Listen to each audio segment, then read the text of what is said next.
दोस्तों आज हम लोग रीजनिंग के एक और नए पार्ट को देखने वाले हैं। ये रीजनिंग का पार्ट नंबर आपका 176 होने वाला है। अगर आप लोग इससे पहले वाले पार्ट नहीं देखे होंगे तो ज़रूर जाकर देख लीजिएगा। इस पार्ट के अंदर आज हम लोग रीजनिंग के 15 अलग अलग प्रकार के इम्पोर्टेंट प्रश्न को देखने वाले हैं, जो कि आपको आने वाले आगामी सभी परीक्षाओं के लिए काफ़ी इम्पोर्टेंट होने वाला है। सभी प्रश्न को हम लोग एकदम शॉर्ट ट्रिक के साथ सॉल्व करेंगे, तो आप लोग हमारे साथ अंत तक जरूर बने रहिएगा और सभी प्रश्न को पहले आप लोग खुद से भी सॉल्व करने की कोशिश कीजिएगा। चलिए हम लोग 1 नंबर क्वेश्चन की ओर चलते हैं। ये रहा क्वेश्चन नंबर 1। क्वेश्चन नंबर 1 आपको कह रहा है नीचे दिए गए प्रश्न में संबंधित संख्या को चुनिए।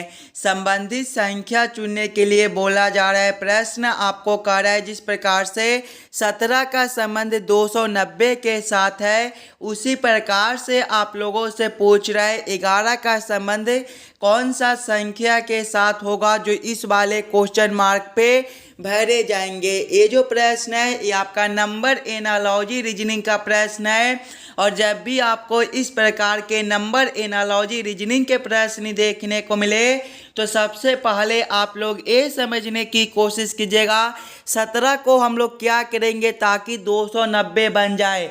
17 से हम लोग 290 किस प्रकार से ला सकते हैं, उसी प्रकार से हम लोग सोचेंगे 11 से हमारा कौन सा संख्या बनेगा जो इस वाले क्वेश्चन मार्क पे भरे जाएंगे। सभी बच्चे पहले अपना दिमाग लगाइएगा। 17 से 290 हम लोग किस प्रकार से ला सकते हैं। अगर हम लोग पहले 17 का स्क्वायर करेंगे तो 17 का जो स्क्वायर होता है वो आपका 289 होता है। 289 प्लस 1 आपका 290 बनता है। उसी प्रकार से देखिएगा यहाँ पर आपका 11 दिया हुआ है, यानी कि पहले हम लोग 11 का स्क्वायर करेंगे। 11 का स्क्वायर आपका 121 होता है। देखिए स्क्वायर के बाद प्लस 1, तो यहाँ पर भी प्लस 1 करेंगे। 121 प्लस 1 आपका 122 बनता है। 122 आपका ऑप्शन नंबर ए में दिया गया है, जो कि आपका सही उत्तर हो जाएगा। इस वाले क्वेश्चन मार्क पे आपका 122 भरा जाएगा। क्लियर है। चलिए अगले प्रश्न की ओर हम लोग चलेंगे, क्वेश्चन नंबर 2 की ओर। ये रहा क्वेश्चन नंबर 2। क्वेश्चन नंबर 2 आपको कह रहा है नीचे दिए गए श्रृंखला को पूरा करें। इस बार आपको श्रृंखला सीरीज से रिलेटेड प्रश्न दिया गया है। एक श्रृंखला सीरीज दिया हुआ है और यहाँ पर क्वेश्चन मार्क है। इस वाले क्वेश्चन मार्क पे आपका कौन सा संख्या भरा जाएगा ये आप लोगों से पूछ रहा है। सबसे पहले आप लोग वीडियो को रोककर खुद से ज़रूर सॉल्व करने की कोशिश कीजिएगा।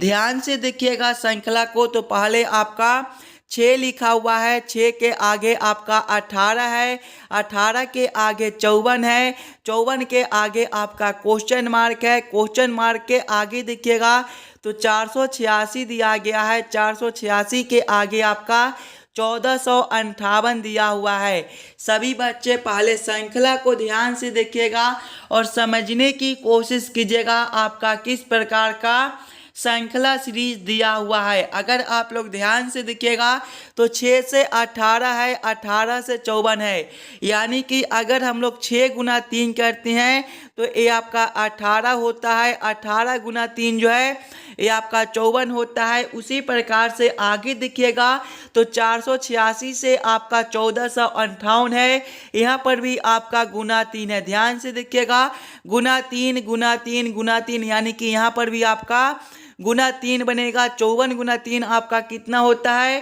54 गुना 3 जो है ये आपका 162 होता है, यानी कि इस वाले क्वेश्चन मार्क पे आपका 162 भरा जाएगा। 162 आपका ऑप्शन नंबर डी में दिया गया है, जो कि आपका सही उत्तर बनता है। अगर आप लोग 162 से 486 को देखिएगा तो यहाँ पर भी आपका गुना 3 है, यानी कि क्वेश्चन नंबर 2 का आपका ऑप्शन नंबर डी जो है सही उत्तर हो जाएगा। चलिए अगले प्रश्न की ओर हम लोग चलेंगे, क्वेश्चन नंबर 3 की ओर। ये रहा क्वेश्चन नंबर 3। क्वेश्चन नंबर 3 आपको कर रहा है नीचे दिए गए प्रश्न में लुप्त संख्या ज्ञात करें। इस बार आपको मिसिंग नंबर से रिलेटेड प्रश्न दिया गया है। यहाँ पर आपका क्वेश्चन मार्क है। इस वाले क्वेश्चन मार्क पे आपका कौन सा संख्या भरा जाएगा ये आप लोगों से पूछ रहा है। जब भी आपको मिसिंग नंबर से रिलेटेड प्रश्न देखने को मिले तो सबसे पहले आप लोग क्वेश्चन के पैटर्न को समझने की कोशिश कीजिएगा। अगर आप लोग ध्यान से देखिएगा प्रश्न को तो इस लाइन से देखिए आपका बड़ा बड़ा संख्या दिया गया है, 65 है, 20 है और 45 है। यानी कि ऐसे प्रश्न को पहले हम लोग इस लाइन से सॉल्व करने की कोशिश करेंगे। सबसे पहले हम लोग ये समझने की कोशिश करेंगे 5, 6 और 7 से 65 किस प्रकार से लिखा हुआ है, 4, 3 और 2 से 20 किस प्रकार से लिखा हुआ है। उसी प्रकार से हम लोग सोचेंगे 9 और इस वाले क्वेश्चन मार्क पे आपका कौन सा संख्या आएगा और 4 से 45 हमारा किस प्रकार से बनेगा। ध्यान से देखिएगा पहले हम लोगों को क्या करना है, 5, 6 और 7 से 65 लाना है। सभी बच्चे अपना दिमाग लगाइएगा। अगर हम लोग सबसे पहले पहला संख्या गुना करेंगे दूसरा संख्या यानी कि 5 गुना करेंगे 6 प्लस करेंगे हम लोग फिर से पहला संख्या गुना तीसरा संख्या यानी कि 5 गुना करेंगे 7 तो आपका कितना हो जाएगा देखिएगा 5 गुना 6 जो है ये आपका 30 होता है, प्लस करेंगे 5 गुना 7 जो है ये आपका 35 होता है, 30 प्लस 35 आपका 65 होता है। देखिए 65 आपका यहाँ पर दिया गया है। उसी प्रकार से आगे करेंगे तो पहला संख्या गुना करेंगे दूसरा संख्या यानी कि 4 गुना करेंगे 3 प्लस करेंगे हम लोग फिर से पहला संख्या गुना तीसरा संख्या यानी कि 4 गुना करेंगे 2 तो आपका कितना हो जाएगा, 4 गुना 3 जो है ये आपका 12 होता है, प्लस करेंगे 4 गुना 2 आपका 8 होता है, 12 प्लस 8 आपका 20 हो जाएगा। देखिए 20 आपका यहाँ पर दिया हुआ है। यानी कि इसी प्रकार से इस वाले प्रश्न को हम लोग सॉल्व कर सकते हैं। तो वही सेम हम लोग इस वाले लाइन में भी करेंगे। सबसे पहले हम लोग करेंगे पहला संख्या गुना दूसरा संख्या।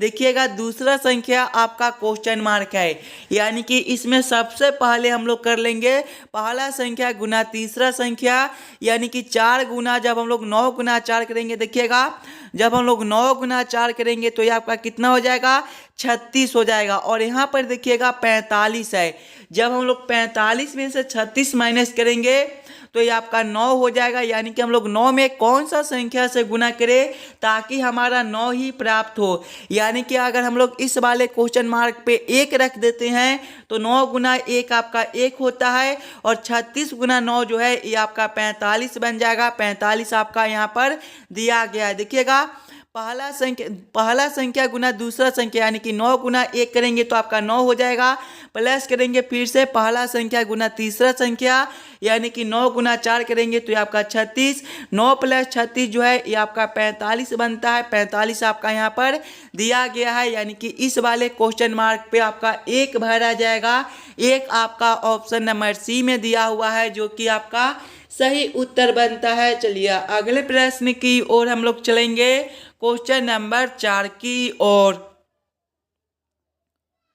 ये रहा क्वेश्चन नंबर 4। क्वेश्चन नंबर 4 जो है ये आपका वेन आरेख वेन डायग्राम से रिलेटेड प्रश्न है।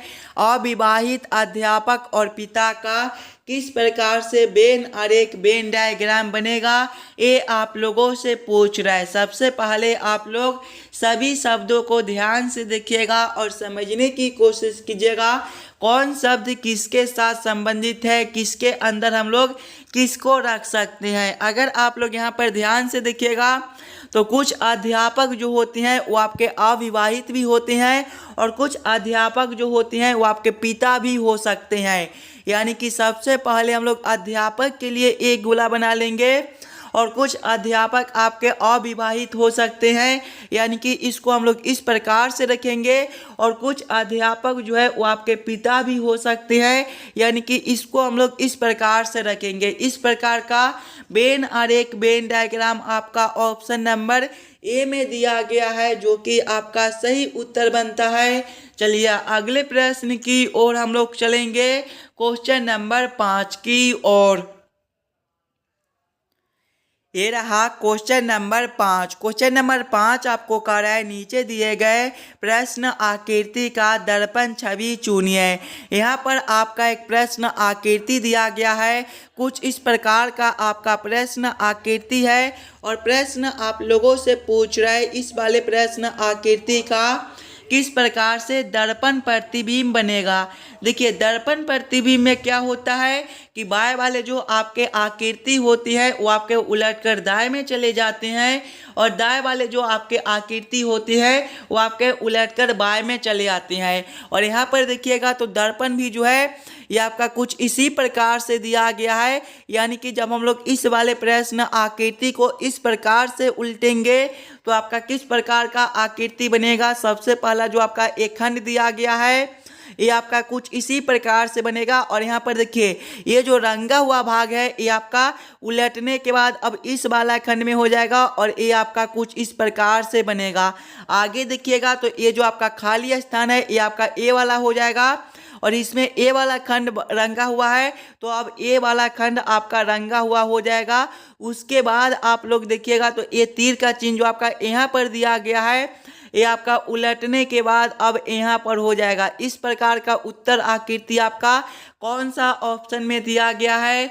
इस प्रकार का उत्तर आकृति आपका ऑप्शन नंबर बी में दिया हुआ है जो कि आपका सही उत्तर बनता है। इस वाले प्रश्न आकृति का दर्पण छवि आपका ऑप्शन नंबर बी में दिया गया है। चलिए अगले प्रश्न की ओर हम लोग चलेंगे, क्वेश्चन नंबर 6 की ओर। ये रहा क्वेश्चन नंबर 6। क्वेश्चन नंबर 6 जो है ये आपका कथन निष्कर्ष से रिलेटेड प्रश्न है और इस प्रकार के भी प्रश्न आपको बार बार एग्जाम में पूछे जाते हैं तो पहले आप लोग वीडियो को रोककर खुद से ज़रूर सॉल्व करने की कोशिश कीजिएगा।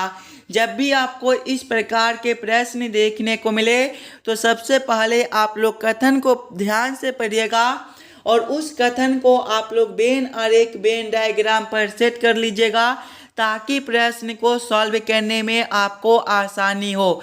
देखिए कथन पहले आपको करे सभी मिर्चें लहसुन है। सभी मिर्चें क्या है, लहसुन है। इसका वेन आरेख वेन डायग्राम आपका किस प्रकार से बनेगा, लहसुन के अंदर आपका मिर्च हो जाएगा। यानी कि सबसे पहले आप लोग यहाँ पर क्या कीजिएगा, मिर्चें लिख लीजिएगा और मिर्चें जो है ये आपका लहसुन के अंदर हो जाएगा। यानी कि ये आपका क्या हो जाएगा, ये जो है ये आपका लहसुन हो जाएगा। यहाँ पर आप लोग लहसुन भी लिख लीजिए ताकि आपको समझने में कोई दिक्कत ना हो। आगे कथन को पढ़िएगा। आगे कथन आपको कह रहा है कुछ लहसुन प्याज है। कुछ लहसुन क्या है, प्याज है। यानी कि ये जो है मेरे भाई ये जो है ये आपका प्याज हो जाएगा। यहाँ पर आप लोग प्याज भी लिख लीजिएगा ताकि आपको समझने में कोई दिक्कत ना हो। आगे कथन को पढ़िएगा। आगे कथन आपको कह रहा है सभी प्याज आलू है। सभी प्याज क्या है, आलू है। यानी कि आलू के अंदर जो है वो आपका प्याज हो जाएगा। ये आपका क्या हो जाएगा, ये जो है ये आपका आलू के लिए गोला हो जाएगा। यहाँ पर आप लोग आलू भी लिख लीजिए ताकि आपको प्रश्न को सॉल्व करने में कोई भी दिक्कत ना हो। आगे कथन को पढ़िएगा। आगे कथन आपको कह रहा है कोई भी आलू अदरक नहीं है। यानी कि अदरक जो है वो आपका सबसे अलग है तो ये जो है ये आपका अदरक हो जाएगा। यहाँ पर आप लोग अदरक भी लिख लीजिएगा।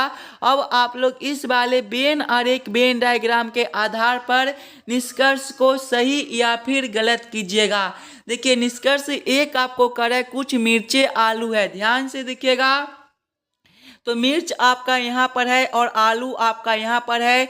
ये दोनों आपका अलग अलग है। यानी कि कुछ मिर्च आपका आलू नहीं हो सकता है। ये जो निष्कर्ष है ये आपका गलत बनता है। निष्कर्ष 2 को देखिएगा तो कोई भी प्याज अदरक नहीं है। देखिए अदरक आपका अलग है और प्याज आपका यहाँ पर अलग दिया गया है।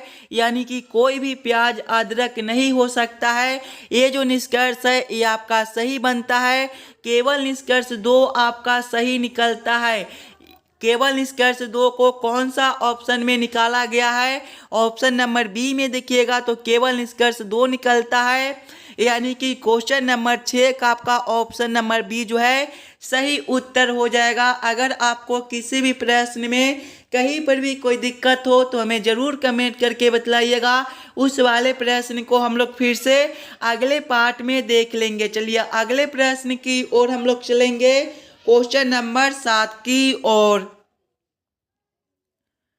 ये रहा क्वेश्चन नंबर 7। क्वेश्चन नंबर 7 आपको कर रहा है, नीचे दिए गए प्रश्न में संबंधित शब्द को चुनिए। इस बार आपको संबंधित शब्द चुनने के लिए बोला जा रहा है। प्रश्न आपको कर रहा है, जिस प्रकार से मृदा का संबंध पृथ्वी के साथ है, उसी प्रकार से आप लोगों से पूछ रहा है बादल का संबंध कौन सा शब्द के साथ होगा, जो इस वाले क्वेश्चन मार्क पे भरे जाएंगे। सबसे पहले दोस्तों आप लोग ये समझने की कोशिश कीजिएगा मृदा का संबंध पृथ्वी के साथ किस प्रकार से है, मृदा से पृथ्वी किस प्रकार से लिखा हुआ है।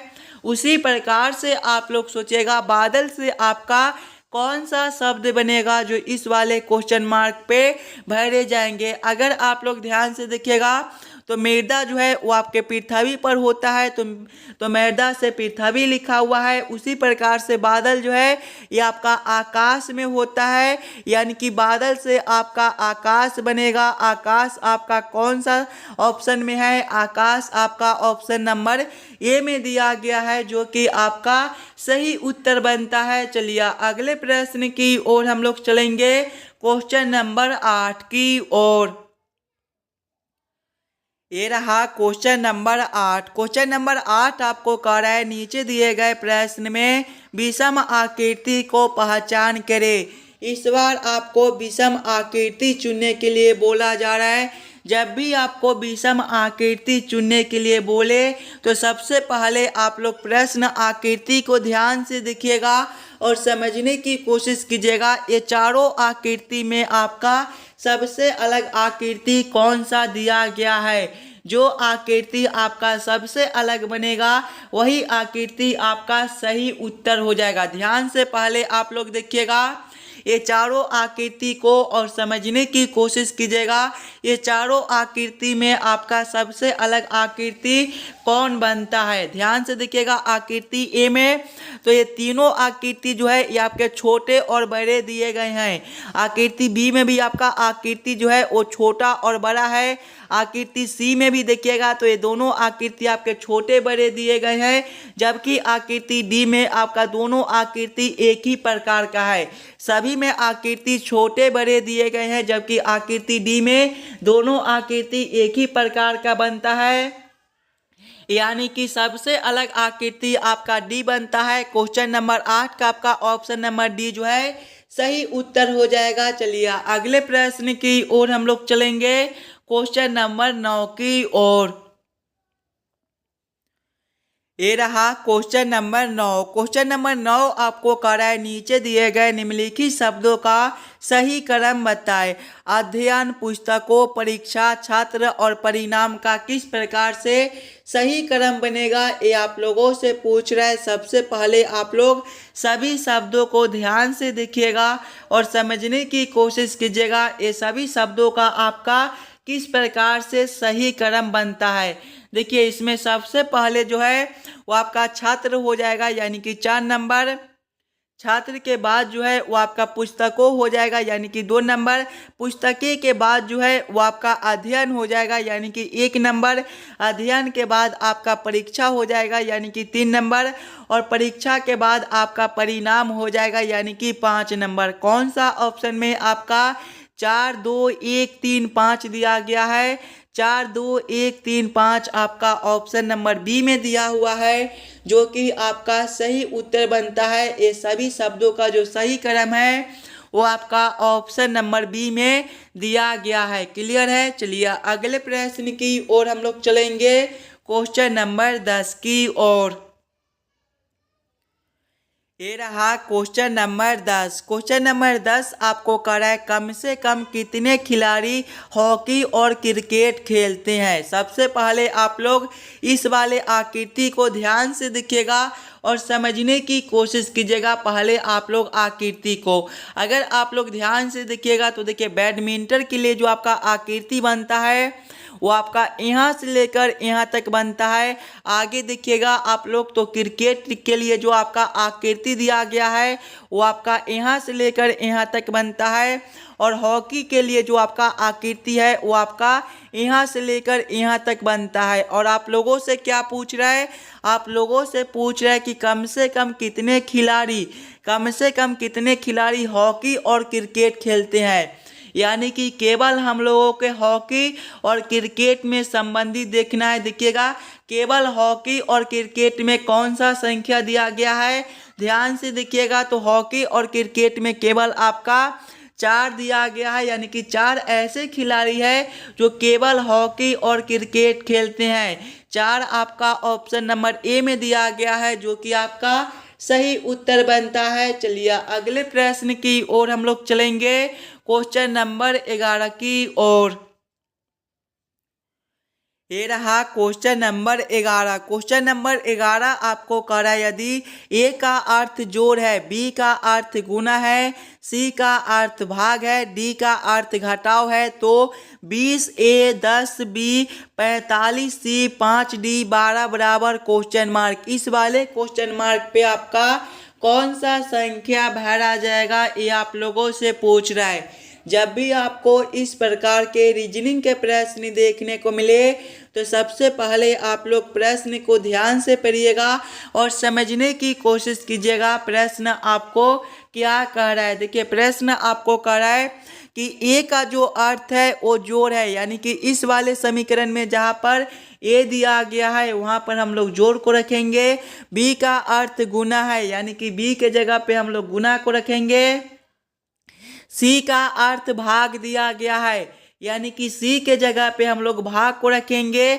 और डी का अर्थ घटाव है, यानी कि डी के जगह पे घटाव को रखकर इस वाले समीकरण को हम लोग हल कर लेंगे। सबसे पहले देखिएगा आपका 20A दिया गया है। ए का अर्थ क्या है, ए का अर्थ जोड़ है तो यहाँ पर आपका जोड़ 10 हो जाएगा।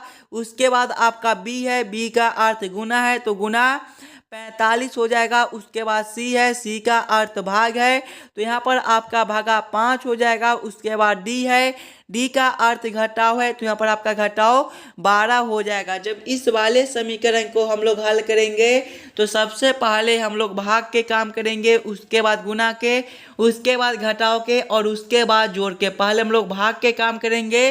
देखिएगा जब हम लोग 20 प्लस करेंगे 10 गुना करेंगे 45 भागा 5 जो है ये आपका 9 होता है, घटाव करेंगे 12। आगे देखिएगा 20 प्लस करेंगे 10 गुना 9 जो है ये आपका 90 होता है, घटाव करेंगे 12। यहाँ पर देखिएगा 20 प्लस 90 जो है ये आपका 110 हो जाएगा। 110 घटाव 12 जो है ये आपका देखिएगा तो 110 घटाव 12 जो है ये आपका 88 बनता है। ये जो है ये आपका 88 नहीं 98 हो जाएगा। 110 घटाओ 12 जो है ये आपका 98 होता है। 98 आपका ऑप्शन नंबर सी में दिया गया है, जो कि आपका सही उत्तर हो जाएगा। इस वाले क्वेश्चन मार्क पे आपका 98 भरा जाएगा। क्लियर है। चलिए अगले प्रश्न की ओर हम लोग चलेंगे, क्वेश्चन नंबर 12 की ओर। ये रहा क्वेश्चन नंबर 12। क्वेश्चन नंबर 12 दोस्तों आपको कह रहा है राजीव दक्षिण दिशा की ओर चल रहा है, वह 2 बार दाएं ओर मुड़ता है और फिर दाएं ओर मुड़ता है, अब उसके सम्मुख कौन सी दिशा है। ये भी प्रश्न आपके लिए काफ़ी महत्वपूर्ण प्रश्न है, तो पहले आप लोग खुद से ज़रूर सॉल्व करने की कोशिश कीजिएगा। सबसे पहले आप लोग प्रश्न को ध्यान से पढ़िएगा और समझने की कोशिश कीजिएगा।